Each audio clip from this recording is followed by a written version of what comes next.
Nag-utos ng isang malalimang investigasyon ang Philippine National Police matapos sumabog ang isang makeshift facility sa barangay Bacayao Norte, Dagupan City na ikinasawi ng 2 tao at ikinasugat ng 4 na iba pa.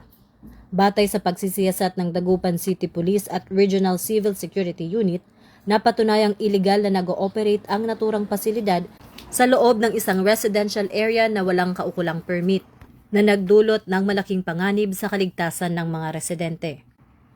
Ang maagap na pagtukoy ng PNP sa mga paglabag ng nasabing pasilidad ay bahagi ng kanilang masigasig na kampanya na sugpuin ang mga iligal na establishmento na hindi sumusunod sa mga safety protocol.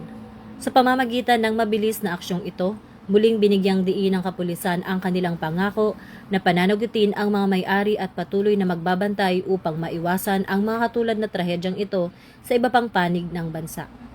Ito ang bagong PNP para sa bagong Pilipinas, serbisyong mabilis, tapat at nararamdaman.